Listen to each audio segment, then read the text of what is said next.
us for our news updates. You're with me, Tandy Zamara.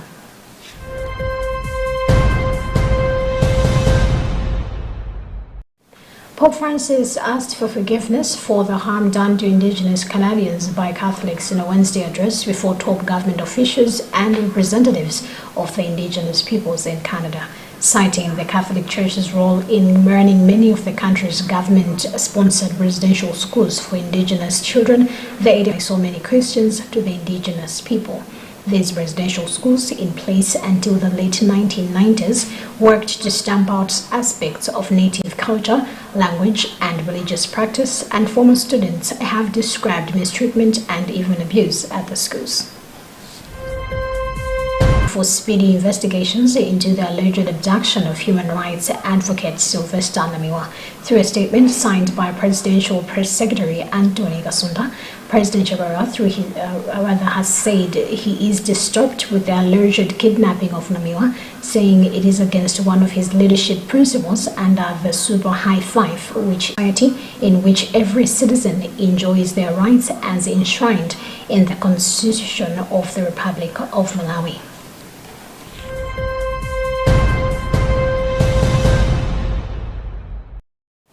Reports have it that the leaders of today's demonstrations arrived at the office of the District Commissioner in Lilongwe to submit the petition while protesters were still at Lilongwe Community Ground. The petition Zimba have arrested Stanley Masiku, aged 25, for illegally mining clays in Peter Bota. Masiku was arrested on Wednesday following a tip that he was extracting the semi-precious stones at Luasazi within the forest. Masiku was using an excavator and had mounted a tent as his shelter in the forest. Masiku is from Mindano village in Traditional Authority Mambo in Zomba district.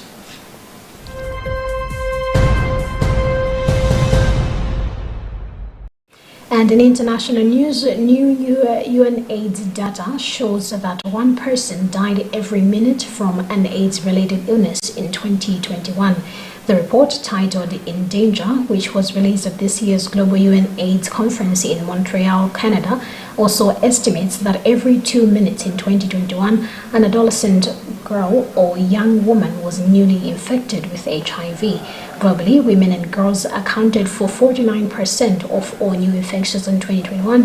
However, in sub-Saharan Africa, they accounted for 63% of all new infections in the same year.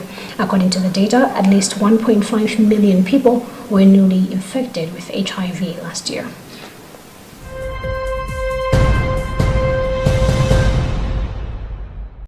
And that's about what we had time for in this edition of our news updates. But do stay tuned for more news updates and for the rest of our programs. My name is Tandy Zamara. Good afternoon.